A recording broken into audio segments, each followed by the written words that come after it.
देश भर में कोरोना के केसेस बेकाबू होते जा रहे हैं और हर दिन 1.5 लाख से ज्यादा नए केसेस सामने आ रहे हैं। महाराष्ट्र में पूरे देश का 1/3 केसेस का हिस्सा है और दिल्ली में भी हालात खराब हैं। अहमदाबाद में अस्पतालों में बेड्स कम पड़ गए हैं तो एम्बुलेंस में ही मरीजों का इलाज करना पड़ रहा है। अलग अलग राज्यों की ये स्थिति आपको हम दिखा रहे हैं। इंदौर की अगर बात करें तो वहां पर नाइट कर्फ्यू है तो पुलिस सड़क पर निकलने वालों के खिलाफ एक्शन ले रही है। कोरोना का पहला केस आने के बाद 1 साल हो चुका है, लेकिन दूसरी लहर देखिए कितनी खतरनाक साबित हो रही है, क्योंकि बीते साल के मुकाबले भी ये केसेस ज्यादा बढ़ रहे हैं। भारत से आगे केसेस के मामले में, संक्रमण के मामले में सिर्फ अमेरिका ही है। ऐसे में सरकारों से यही सवाल कि 1 साल में आखिर हमने क्या हासिल किया, क्यों दूसरी लहर में केसेस इतनी तेजी से बढ़ रहे हैं।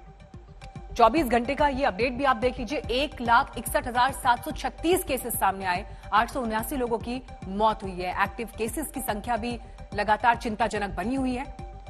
हालांकि कल के मुकाबले आज के आंकड़े कुछ कम है, लेकिन फिर भी 1.5 लाख से ज्यादा केसेस होना ही अपने आप में एक चुनौतीपूर्ण हालात की तरफ इशारा करता है। 8 अप्रैल से लेकर 12 अप्रैल तक की ये स्थिति देखिए। मरने वालों का आंकड़ा 700 से 800 बढ़ता हुआ 900। जिन लोगों ने अपनों को खोया है, इस दर्द को वो भली भांति समझ सकते हैं और यही वजह है कि बार बार ये सवाल उठ रहे हैं कि क्या हम लापरवाह हो गए हैं वैक्सीन आने के बाद, क्या हम गंभीरता से इस पूरे मामले को नहीं ले रहे, कोविड एप्रोप्रिएट जो बिहेवियर है उसके प्रति हम कितने संवेदनशील और जागरूक हैं। तो दिल्ली में भी नया मतलब लेवल पे कोरोना पहुंच रहा है और पूरे देश में भी लोगों से बस यही अपील है कि भाई घर से तभी निकले जब बहुत ज़रूरी हो और कोरोना को रोकें। घर से बाहर निकले तो मास्क लगा के निकले, बिना मास्क के ना निकले। और आइए बढ़ते हैं, आपको अब तस्वीर दिखाते हैं महाराष्ट्र की, क्योंकि अकेले महाराष्ट्र से ही 1/3 केसेस सामने आ रहे हैं। बीते 24 घंटों का जो नंबर है उस पर भी आप जरूर नजर डालिए, क्योंकि केसेस में बेशक थोड़ी कमी आई है, लेकिन ऐसा नहीं है कि परिस्थितियां अभी सुधार की तरफ बढ़ती हुई दिख रही हैं। 51,751 नए केस आए, जबकि 258 लोगों की मौत हो गई। मृत्यु दर यहां 0.25% तक हो गई है, जबकि संक्रमण की दर 15% पार कर चुकी है। महाराष्ट्र पर फिर से लॉकडाउन का खतरा मंडरा रहा है। कल कैबिनेट की बैठक में इस पर कोई फैसला भी हो सकता है। लॉकडाउन को लेकर क्या कहा महाराष्ट्र के स्वास्थ्य मंत्री राजेश टोपे ने, आइए आपको सुनवाते हैं। से डिसीजन हुआ है, लॉकडाउन करना चाहिए या नहीं करना चाहिए, इसके बारे में अंतिम निर्णय माननीय मुख्यमंत्री जी लेंगे। लेकिन लॉकडाउन करने के लिए जो तैयारी करनी जरूरी होती है, जो प्रिपरेशन करना जरूरी होता है, वो प्रिपरेशन करने का काम, उसका जो होमवर्क होता है वो चालू जरूर है।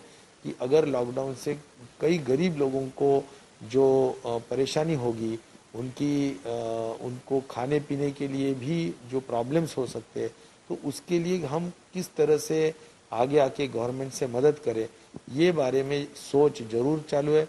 तो जब भी मुख्यमंत्री लॉकडाउन करने की समझो घोषणा कर सकेंगे तो ये सब प्लान रेडी हो। सोमवार के दिन महाराष्ट्र में 55,400 नए कोरोना के केसेस सामने आए थे। माना जा रहा है कि वीकेंड लॉकडाउन के चलते महाराष्ट्र में आने वाले एवरेज केसेस में थोड़ी सी कमी आई है। मुंबई में भी थोड़े से कम केसेस देखे गए, 6,900 केसेस एक दिन में, लेकिन डेथ का जो आंकड़ा है वो भी महाराष्ट्र और मुंबई में कायम है, जिसके चलते लॉकडाउन की बात की जा रही है। और लॉकडाउन के डर के चलते अगर मार्केट एरिया में आप देखें तो कई जगहों पर थोड़ी गर्दी देखी जा रही है। लोग घर से बाहर निकल रहे हैं अपनी जरूरत की चीजें खरीदने के लिए, क्योंकि जिस तरह से राज्य सरकार का इशारा है, कभी भी लॉकडाउन लग सकता है। अगर हॉस्पिटल बेड्स की आप बात करें तो वो भी किल्लत मुंबई में है। लीलावती हॉस्पिटल का एक वीडियो सामने है जिसमें लॉबी में पेशेंट्स को ट्रीट किया जा रहा है, क्योंकि हॉस्पिटल बेड्स फुल है। पूरे मुंबई में तकरीबन 2,500 से ज्यादा आईसीयू बेड्स है, लेकिन फिलहाल सिर्फ 60 आईसीयू बेड्स अवेलेबल है, 20 वेंटिलेटर बेड्स अवेलेबल है। हेल्थ इंफ्रास्ट्रक्चर बढ़ाने की कोशिश बीएमसी की तरफ से की जा रही है, लेकिन दूसरी ओर लॉकडाउन का भी इशारा दिया जा रहा है। कैमरा पर्सन मंगेश आंबरे के साथ मुस्तफा शेख, मुंबई आज तक। बात उत्तर प्रदेश की, केसेस यहां भी लगातार बढ़ रहे हैं। कल 15,353 नए केसेस आए और लखनऊ में हालात सबसे ज्यादा खराब इस वक्त दिखाई देते हैं। पिछले 24 घंटों में ही 4,000 प्लस केसेस वहां पर आए हैं। मृतकों की संख्या में बढ़ोतरी हुई है। कुल 31 लोगों की मौत हुई है बीते 24 घंटे में। पूरे यूपी में कोरोना के एक्टिव केसेस की संख्या 71,000 के पार है। के बाद से अब की फर्क इतना पड़ा है कि ये इन्फेक्शन ज्यादा होने के नाते इसका स्प्रेड ज्यादा हुआ है और स्प्रेड इतने तेजी से हो गया कि जिसके वजह से हम लोग अपनी तैयारी पूरी नहीं कर पाए। Initially number of patients and number of beds का अनुपात थोड़ा सा उसमें कम हो गया था, मगर अब ये हमको समय मिल गया तो हमने उसको ठीक भी कर दिया। हमारी टेस्टिंग हमने RT-PCR का लगभग 1 लाख तक हम पहुंचा चुके हैं उससे, और कॉन्टैक्ट ट्रेसिंग जहाँ भी मिनी कंटेनमेंट जोन या जो भी हमारा कंटेनमेंट एरिया होता है उसमें 100% उसमें उसके अगल बगल के घरों में सैनिटाइजेशन भी करना और उनका टेस्टिंग भी करना, और उस परिवार या उस व्यक्ति का जो कोविड पॉजिटिव आता है उसका पूरा 100% 48 घंटे के अंदर कॉन्टैक्ट ट्रेसिंग करना अनिवार्य, तभी हम उस चेन को रोक पाएंगे। मध्य प्रदेश में इस साल का अब तक सबसे बड़ा कोरोना विस्फोट हुआ है। बीते 24 घंटे में सामने आए 6,489 नए कोरोना संक्रमित मरीज। एक दिन में रिकॉर्ड 37 लोगों की मौत हुई है। राज्य में पॉजिटिविटी रेट बढ़कर 17% है और सबसे ज्यादा संक्रमित शहर इंदौर रहा, जहां 923 केसेस सामने आए हैं। मध्य प्रदेश में कोरोना से हुई मौत का आंकड़ा लगातार बढ़ता जा रहा है, लेकिन आपको इंदौर की तस्वीरें इस वक्त हम दिखा रहे हैं, जहां पर कोविड एप्रोप्रिएट बिहेवियर का पालन नहीं करने पर कुछ इस तरह का एक्शन लोगों पर दिखाई दिया।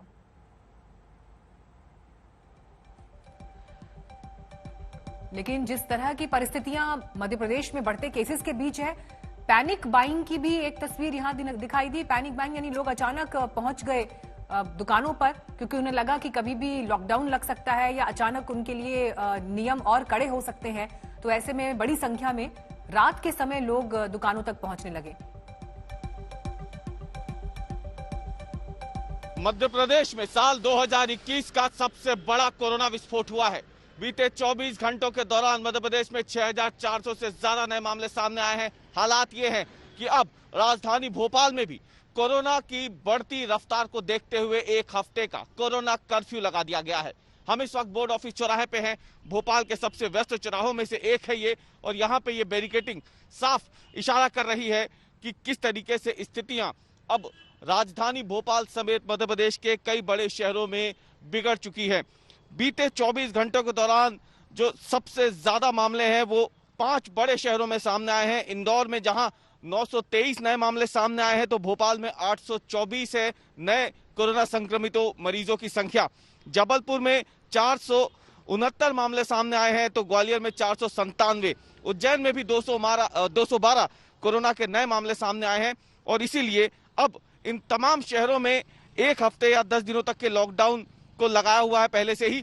भोपाल की जब हम बात करें तो यहाँ पे जो कोरोना कर्फ्यू है ये दरअसल थोड़ा सा अलग है, क्योंकि इसका स्वरूप इसलिए बदल दिया गया है कि लोग जो है यहाँ पे थोड़ी छूट के साथ बाहर निकल सकते हैं। कई ऐसी सेवाएं हैं जिन्हें इस कोरोना कर्फ्यू में छूट दी गई है, लेकिन इसकी आड़ में अगर आप देखें तो तमाम दूसरे लोग भी जो हैं बाहर निकल रहे हैं और इस तरीके से जो बैरिकेडिंग है वहां पे पहुंच के पुलिस के लोगों से बहस कर रहे हैं, निकलने की कोशिश कर रहे हैं। लेकिन क्योंकि आपको बता दें कि ये कोरोना कर्फ्यू कुछ छूट के साथ है, रिलैक्सेशन के साथ है, इसलिए सरकार की कोशिश ये है, प्रशासन की कोशिश ये है कि बड़ी संख्या में लोग बाहर ना निकले। आपको बता दें कि मॉल्स अभी भी बंद रहेंगे, बाजार बंद रहेंगे, कोचिंग संस्थानों को बंद रखा गया है, जो भीड़ भाड़ वाले तमाम दूसरे इलाके हैं उन्हें बंद रखा गया है, धार्मिक स्थल बंद है, स्विमिंग पूल या फिर जो दूसरी चीजें हैं उन सभी चीजों को बंद रखा गया है। केवल जो जरूरी सेवाएं हैं उन्हें छूट दे दी गई है। ऑक्सीजन की सप्लाई मध्य प्रदेश में एक बड़ा मुद्दा है और इसीलिए सरकार ने तय किया है कि अन्य राज्यों से मध्य प्रदेश की ओर आने वाले जो ऑक्सीजन के टैंकर्स हैं उन्हें एम्बुलेंस की श्रेणी में रखा जाएगा। नोटिफिकेशन जारी हो चुका है ताकि अस्पतालों तक बिना देरी के ऑक्सीजन की निर्बाध आपूर्ति की जा सके। तो मध्य प्रदेश का हाल आपको रवीश बता रहे थे, लेकिन आगे बढ़ते हैं। आपको अब हम गुजरात की तस्वीर दिखाते हैं, क्योंकि यहां पर जो तस्वीरें दिखाई दी हैं ये वाकई दिल को दहला देने वाली हैं। कोरोना के बढ़ते मामलों के बीच अस्पताल में भर्ती होने के लिए वेटिंग चल रहा है। कई मरीज ऐसे हैं जिन्हें अस्पताल के बाहर इंतजार करना पड़ रहा है, वो भी एम्बुलेंस में। आज तक संवाददाता गोपी घांगर ने गुजरात के सबसे बड़े कोविड अस्पताल का जायजा लिया, जहां 1200 बेड भी फुल हो चुके हैं। बढ़ते कोरोना मामलों के बीच मेडिसिटी कही जाने वाली अहमदाबाद के सिविल अस्पताल कैंपस में जो 1200 बेड का अस्पताल है वो भी अब फुल हो चुका है। यहाँ पे आप देख सकते हैं जो एम्बुलेंस की है लाइनें हैं वो लग चुकी है। हर रोज रात होते होते यहाँ पे इस तरीके से यहाँ पे एम्बुलेंस की जो लाइन है वो लग जाती है और बड़ी तादाद में जो मरीज है वो मरीज इसी तरह से अस्पताल के प्रीमाइसिस में एम्बुलेंस में देखने मिलते हैं। आप देख सकते हैं जो एम्बुलेंस की लाइन है ये लंबी लाइन लग चुकी है और जो मरीज है मरीज को अस्पताल जो एम्बुलेंस है उसी में ऑक्सीजन दिया जाता है। यहाँ पे आपको एक दिखाते हैं कि किस तरीके से जो मरीज है मरीज को ही जो एम्बुलेंस है उसके अंदर ऑक्सीजन दिया जा रहा है, क्योंकि वेटिंग में ही पिछले आधे घंटे से यहाँ पे एम्बुलेंस रुकी हुई है और जो अंदर एडमिट करना होता है वो नहीं किया जा रहा है, जिसकी वजह से यहाँ पे एम्बुलेंस के अंदर ही अब मरीज को ऑक्सीजन दिया जा रहा है। कोरोना पॉजिटिव जो मामले हैं वो लगातार बढ़ रहे हैं और साथ ही गुजरात हाईकोर्ट ने भी आज फटकार लगाई है रूपानी सरकार को। तो वैसे में अब सरकार किस तरीके से ये एक्शन लेती है, क्योंकि बेड्स बढ़ाने की बात है। हालांकि बेड अब तक जो है वो सरकार बार बार ये कह रही है कि हम बेड बढ़ा रहे हैं, लेकिन कहीं जो लाइन है जिस तरीके से कोरोना संक्रमितों की तादाद आ रही है उसमें नहीं दिख रही है। कैमरामैन उज्जवल ओझा के साथ गोपी Ghangar, Ahmedabad civil hospital campus, आज तक। दिल्ली में भी कोरोना से मरने वालों के अंतिम संस्कार को लेकर बड़ा फैसला हुआ, लेकिन रिपोर्ट से पहले आपको बता दें कि देश की राजधानी दिल्ली में कोरोना ने अब तक के सारे रिकॉर्ड्स तोड़ दिए हैं।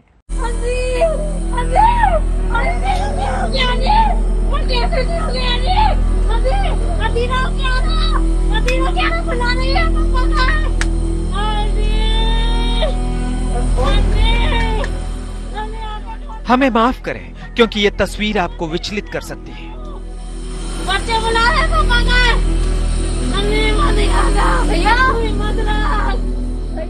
हमें माफ करें क्योंकि ये तस्वीर किसी को भी हिला सकती है।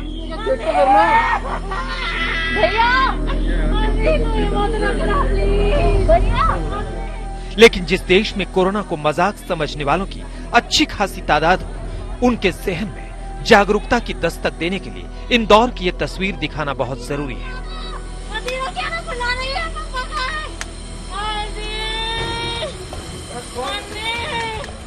मध्य प्रदेश में कोरोना से हालात खराब हैं, लेकिन दावा है कि इंदौर के सुपर स्पेशलिटी हॉस्पिटल में मरीजों की जान से खेला जा रहा है।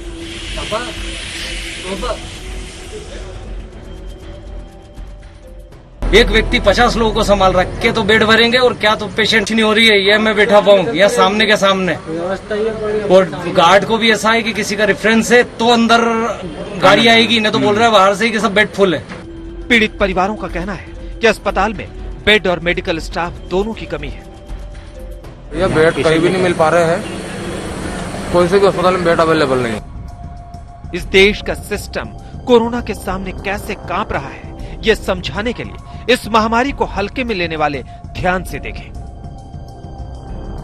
क्योंकि दिल्ली में कोरोना की दूसरी लहर में शमशान में कोरोना मरीजों के लिए चिता आरक्षित की जा रही है। लखनऊ में दावा है कि शमशान में कोरोना से मरने वालों के शव तेजी से पहुंच रहे हैं, जिससे वहां लकड़ी की किल्लत हो गई है।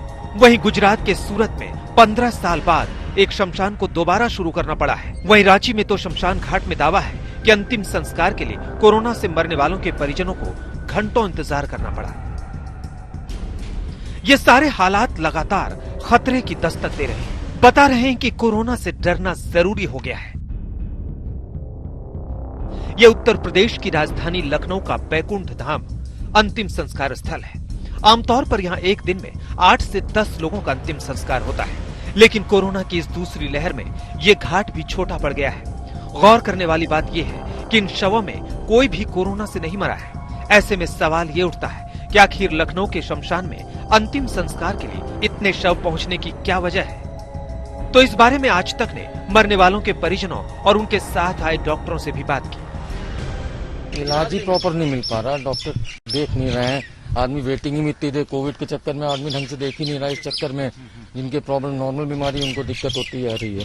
तो आपको लगता है जो ये आमतौर पर जो डेथ्स होती थी उनमें संख्या इसलिए बढ़ी है क्योंकि इलाज उन लोगों को नहीं मिल रहा? भैया मैं खुद डॉक्टर हूँ, मैं ऑर्थोडोंटिस्ट हूँ, मैं खुद अपनी क्लिनिक बंद करके बैठा हूँ मजबूरी में। जब मैं देख रहा हूँ कि इतना जरा लोगों को एक्सपोजर हो रहा है तो हर आदमी डरता है। सारे डॉक्टर्स अब जितने भी थे उन्होंने सबने ऑनलाइन कंसल्टेशन शुरू कर दिया। सारी प्रॉब्लम्स तो ऑनलाइन सेटल नहीं हो सकती। आप खुद देखिए, यहाँ पर लाशों को रखने के लिए चबूतरे पहले से ही भरे हैं। लाशें जमीन पर जलाई जा रही हैं। यहाँ तक कि लाशों के अंतिम संस्कार के लिए घंटों इंतजार करना पड़ रहा है। यहाँ तक कि अंतिम संस्कार की लकड़ी खत्म होने का दावा किया जा रहा है। कोरोना महामारी ने जैसे हमारी स्वास्थ्य व्यवस्थाओं की पोल खोली है, उसकी मिसाल मिलनी मुश्किल है, क्योंकि कोरोना संक्रमित कई मरीज तो अस्पताल और डॉक्टर तक पहुंच भी नहीं पाते।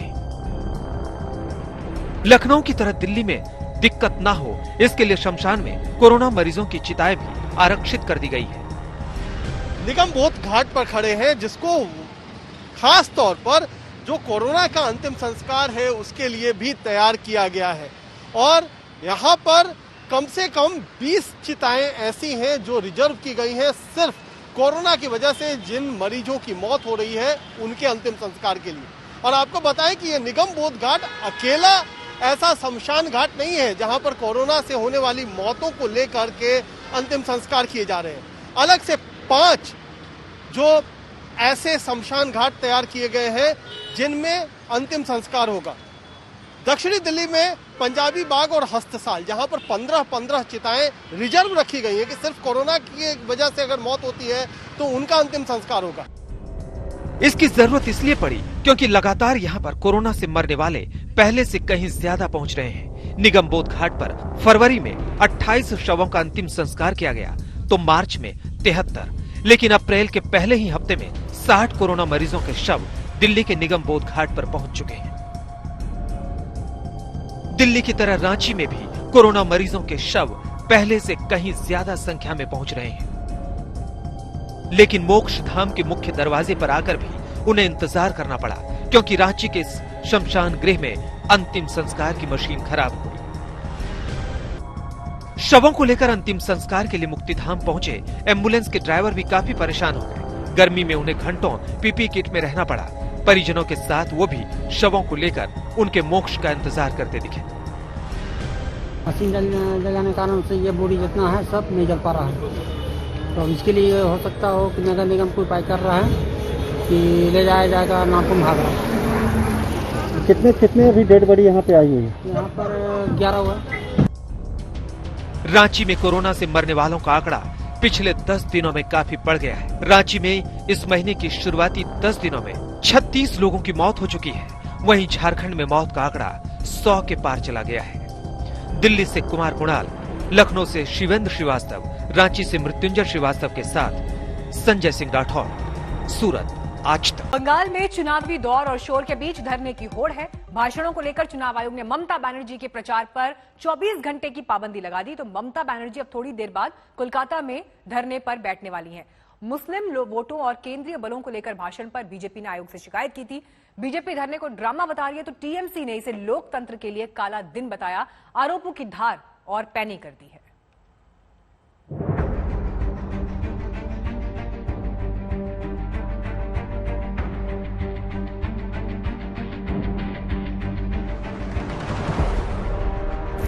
সংখ্যালঘু এলাকায় দেখেন অত্যাচার করছে, সিআরপিএফ যদি গন্ডগোল করে আমি আপনাদের মেয়েদের বলে দিচ্ছি। ममता बनर्जी के ऐसे ही बयानों के चलते उन्हें आज रात 8 बजे तक चुनाव प्रचार के शोर से दूर रहना होगा। चुनाव आयोग ने ममता पर पूरे एक दिन यानी पूरे 24 घंटे तक प्रचार से दूर रहने का फरमान थमा दिया है। यानी कल रात 8 बजे से लेकर आज रात 8 बजे तक ममता बीजेपी पर गरज बरज नहीं सकेंगी। वो दोनों बयान पहले सुनते हैं, जिसकी गूंज आयोग तक पहुंच गई। সংখ্যালঘু এলাকায় দেখেন অত্যাচার করছে, একদম সবাই মিলে আজানের ধ্বনি দেবেন, দেখবেন সবাই একজোট হয়ে যাবে। সিআরপিএফ যদি গন্ডগোল করে আমি আপনাদের মেয়েদের বলে দিচ্ছি, আপনারা ওদের ঘেরাও করে রাখবেন একদল, আর একদল ভোট দিতে যাবেন। একদল ঘেরাও করবেন, একদল ভোট দিতে যাবেন। ममता बनर्जी का एक बयान मुस्लिमों से वोट मांगने और दूसरे में सीआरपीएफ के घेराव की बात कही गई थी। ममता के इन्हीं दोनों बयानों के खिलाफ बीजेपी आयोग तक पहुंच गई। अब ममता कोलकाता में धरना पॉलिटिक्स कर रही है और उनकी पार्टी इसे लोकतंत्र के काले दिन का नाम दे रही है। দেখুন, ওরা সব জায়গায় সমস্ত ফেজের আগে ভয় দেখানো, গুলি চালা, মারা চেষ্টা করেছে। কারণ ওনারা বলেছে হারতে আরম্ভ করেছেন, আর লোককে ভয় দেখানো ছাড়া কোনো রাস্তা নেই যাতে ভোটিং কম হয়, লোক না বেরোয়, সেই চেষ্টাটা করছেন। নৈহাটি বা ব্যারাকপুর এই এলাকা তো সবসময় উপদ্রুত এলাকা, গণ্ডগোল সারা বছরই চলে। তো এবার সাধারণ মানুষও তৈরি আছে ওর প্রতিরোধ করার জন্য। সেন্ট্রাল ফোর্স তো আছেই, কোনো বুথে গণ্ডগোল করতে পারছে না, লোক যাচ্ছে, লাইনে দাঁড়াচ্ছে, নিজের ভোট দিচ্ছে, চলে আসে। কিন্তু যারা এতদিন পার্টির থেকে কামিয়েছে, খেয়েছে, তাকে তো পার্টির জন্য কিছু করতে হবে। এইগুলো খালি লোক দেখানো চলছে, এর কোনো প্রভাব ভোটে পড়বে না। Is a black day for Indian democracy, a black day for Indian democracy. When you can't beat us, you ban us. काला दिन है, ब्लैक डे फॉर डेमोक्रेसी, क्योंकि आप लोग इलेक्शन में हम लोग को हरा सकते नहीं हरा सकते हो, उसलिए क्या करते हो, बैन करते हो। जाहिर है जब चुनावी प्रचार का तूफान चरम पर है और एक एक दिन मायने रखता हो तो 24 घंटे की रोक बड़ा झटका है। ममता पहले ही आयोग को बीजेपी के हाथ का खिलौना करार देकर अपनी नीति साफ कर चुकी है। अभी हाल ही में आपने कहा कि सभी मुसलमान एक हो जाओ, वोट बंटने मत दो। अगर हमने कहा होता सारे हिंदू एकजुट हो जाओ, बीजेपी को वोट दो, तो दीदी ये इलेक्शन कमीशन हमें 8-10 नोटिस भेज देता। 17 अप्रैल को 5वें चरण के मतदान होने हैं। ऐसे में कल शाम को प्रचार बंद हो जाएगा। कूच बिहार की घटना के बाद चुनाव आयोग ने 72 घंटे पहले प्रचार बंद करने का ऐलान किया था। आज तक ब्यूरो। और इस वक्त और जानकारी के साथ चित्रा त्रिपाठी हमारे साथ जुड़ गई हैं। चित्रा, आप ग्राउंड पर लगातार कवर कर रही हैं, लेकिन देखिए हर फेज के साथ मुद्दे भी बदलते जा रहे हैं और इस बार जिस तरह से चुनाव आयोग की भूमिका रही है और टीएमसी उस पर जितने सवाल खड़े कर रही है, ऐसा लग रहा है कि ये मुद्दा जस्ट बिफोर इलेक्शंस उभर कर आ गया है इस पूरे पिक्चर पर। आज जब ममता बनर्जी धरना देंगी, क्या संदेश होगा वहां से? बिल्कुल, देखिए बिल्कुल सही कहा आपने मीनाक्षी। देखिए जैसे जैसे आधे चरण का चुनाव तो गुजर चुका है, 4 चरणों में संपन्न हो चुका है, 4 अभी बाकी है, लेकिन उसके ठीक पहले ममता बनर्जी बेहद हमलावर हैं, न सिर्फ चुनाव आयोग पर, जितने भी सेंट्रल फोर्सेज आई हैं उन पर, और इसके अलावा केंद्र सरकार पर भी। उन्होंने तो बकायदा चुनाव आयोग को सलाह दे दी है कि आप अपना नाम बदलकर MCC यानी कि मोदी कोड ऑफ कंडक्ट कर दीजिए। हालांकि मुस्लिम वोटरों को न बांटने की अपील वाले बयान पर उनके खिलाफ ये कार्रवाई की गई है, 24 घंटे की रोक। लेकिन जहां पर ममता बनर्जी का ये धरना शुरू होने वाला है अब से 1.5 घंटे के बाद, वहां की तस्वीरें आपको दिखाना चाहेंगे। आप देख पा रहे हैं किस तरह से यहाँ पर कोलकाता पुलिस की मौजूदगी है, भारी तादाद में यहाँ पर सुरक्षा बलों की तैनाती की गई है। और दूसरी तरफ हम आपको दिखाना चाहेंगे, हमारे कैमरा पर्सन आपको दिखाएं किस तरह से बकायदा यहाँ पे टेंट लगाए गए हैं और ग्रीन कार्पेट बिछाया गया है। यहीं पर ममता बनर्जी बैठेंगी और उसके बाद दोपहर 12 बजे से अपने धरने की वो शुरुआत करेंगी। आज का दिन बेहद महत्वपूर्ण, क्योंकि 24 घंटे पर किसी भी रोक का मतलब यही होता है कि नेता पब्लिक के बीच नहीं जा सकता है। और यकीनन आज यहाँ पर मीडिया कर्मियों के जरिए, मीडिया के जरिए अपना संदेश समूचे उन इलाकों तक पहुंचाने की ममता दीदी की कोशिश होगी जहां पर अगले 4 चरणों की वोटिंग बाकी है। 17 अप्रैल को मतदान होना है, 22 तारीख को होना है, 26 तारीख को होना है और उसके बाद 29 तारीख को मतदान होना है। दूसरी तरफ भी मैं चाहूंगी हिमांशु, हमारे कैमरा पर्सन आपको दिखाएं, लगातार यहाँ पर ब्रीफिंग की जा रही है, क्योंकि अब समय काफी ज्यादा कम बचा हुआ है, 1.5 घंटे तकरीबन, और इसी वजह से बाकायदा ब्रीफ किया जा रहा है कि यहाँ पर सिक्योरिटी का कोई इशू। चित्रा हमें तमाम तस्वीरें दिखा रही है। चित्रा, आप बने रहिए हमारे साथ, मैं लौटूंगी आपके पास। लेकिन जो अब यहाँ पर धरने की तैयारी है, वहां से क्या संदेश जाएगा ये तो देखना ही होगा। लेकिन 24 घंटे की इस पाबंदी ने कैसे टीएमसी को परेशान कर दिया, देखिए। हम तो बार बार बोले हैं कि चुनाव आयोग मोदी शाह के निर्देश पे चलते हैं। वो तो रिटायर्ड ऑफिसर है, वो कोई महान व्यक्ति नहीं है, कोर्ट का जज नहीं है। सुनील अरोड़ा तो IAS ऑफिसर थे, रिटायर करने के बाद उसको क्या महान हो गया? मैं समझता हूं कि चुनाव आयोग कॉम्प्रोमाइज किया है और इसके लिए हम लोग लड़ाई के लिए तैयार है। हम ही जीत रहे हैं बंगाल में। যখন নির্বাচন কমিশন তাকে বলে উস্কানিমূলক মন্তব্যের জন্য ক্যাম্পেইন করা যাবে না, প্রচার করা যাবে না, এটা একটা মুখ্যমন্ত্রীর জন্য অপমানকর। একটা মুখ্যমন্ত্রীর যোগ্যতা যে নেই এটা তার প্রমাণ। এবং বাংলায় আজকে যখন এক উত্তেজনার পরিবেশ তৈরি হচ্ছে, বাংলার মুখ্যমন্ত্রীকে আমি বলবো সেই উত্তেজনার আগুনে ঘি ঢেলে আপনি দয়া করে রাজনীতি করবেন না। से चुनाव देखे, लेकिन उस चुनाव में इतनी बौखलाहट, इतनी हताशा, इतनी निराशा चुनाव के रिजल्ट से पहले किसी पार्टी में नहीं देखी, जो कि तृणमूल कांग्रेस में दिखाई पड़ रही। और यही नहीं, इस बौखलाहट में वो वहां के जो दलित समाज के लोग हैं उनको भिखारी कहना, उसके अलावा जो सुरक्षा बल हैं उन पर कहो हमला करने के लोगों को प्रोत्साहित करना, लोगों को भड़काने की कोशिश करना, खून खराबे का खेल कराने की कोशिश करना। तो ये सारे के सारा जो हिंसा और खून खराबे का खेल है वो एक्सपोज हो रहा है। पहला मुद्दा तो यह है कि 2 दिन से बीजेपी का राज्य सभापति दिलीप घोष, जो कि सांसद भी है, इन्होंने आम सभा संबोधित करते हुए बोल रहे हैं कि बंगाल की जगह जगह शीतलकुची जैसा घटना घटेगी। उनके एक उम्मीदवार राहुल सिन्हा, उन्होंने बोल रहा है कि 4 आदमी को क्यों खून किया गया, 8 आदमी को क्यों नहीं खून किया गया। जो तरीका है वो करेंगे, naturally we expect. Mamata Banerjee बेशक धरने पर बैठ रही हैं, लेकिन आज भी बंगाल में रैलियों का दिन है। बीजेपी के नेता वोट मांगेंगे, लेकिन ममता को रात 8 बजे तक खामोश रहना होगा, क्योंकि बंगाल में चुनावी प्रहार ने हर रंग देखा। एक दिन पहले प्रधानमंत्री मोदी, अमित शाह और ममता बनर्जी की जंग की ये धार इन बयानों में देखिए। और बांग्लाয় बोलছে डबल इंजन করব। अरे डबल इंजन आएगा कैसे? पहले तो बताओ दिल्ली में कैसा डबल इंजन चल रहा है, क्या है? सब बेच दिया, देश को बेच दिया, आर्मी को डिफेंस को কত কিছু ডিফেন্সের বিক্রি করে দিচ্ছে। রাফেল ধরা পড়বে আজ নয় কাল, ধরা তো পড়তে শুরু করেছে, কতদিন চেপে রাখবে? নোটবন্দি কেউ জানে না, একদিন না একদিন তো জানবে ভাই, কতদিন চেপে রেখে দেবে? লকডাউন, প্ল্যানিং কমিশন বন্ধ করে দিয়েছো, যা ইচ্ছে করে যাচ্ছ গায়ের জোরে। दीदी बहुत बड़ी नेत्री है, 10 साल तक बंगाल पर राज किया है, देश भर में दीदी को सब जानते हैं। अब उनकी जो विदाई है वो छोटी मोटी अच्छी लगेगी क्या? अच्छी लगेगी क्या? जरा जोर से बोलो, अच्छी लगेगी? ये माताएं बहनें बैठी अच्छी लगेगी? तो भाई दीदी की विदाई जब करते हो तो धूमधाम के साथ 200 सीटों से विदाई करने का एक बार तय करना। दीदी जानती है कि इतना ज्यादा मतदान बीजेपी के पक्ष में हो रहा है, इसलिए वो ज्यादा मतदान के खिलाफ है।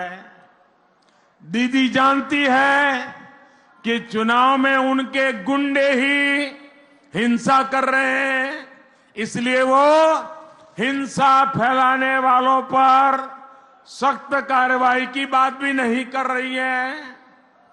आखिर दीदी अपने ही लोगों पर जो ये सब बवाल करते हैं, हुड़दंग करते हैं, हिंसा करते हैं, उनके खिलाफ कार्रवाई कैसे करेगी? और इसलिए आगे বাংলার মানুষ বাংলাকে বাঁচাবে, বাংলাই পারবে, বাংলাকে বাঁচার আগে বাংলা মাকে, বাংলাকে গুজরাট হতে দেবেন না।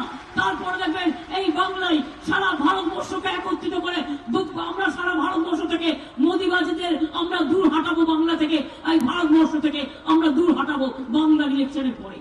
চ্যালেঞ্জ বাংলাটা করে নিন, বাংলাটা করে নিন। চ্যালেঞ্জ যদি পারেন লুটতে পারেন, চ্যালেঞ্জ করে গেলাম। বাংলা মোদিবাবু আপনি 1000টা মিটিং করলেও বাংলা পাবেন না, বাংলা মাকে পাবেন না।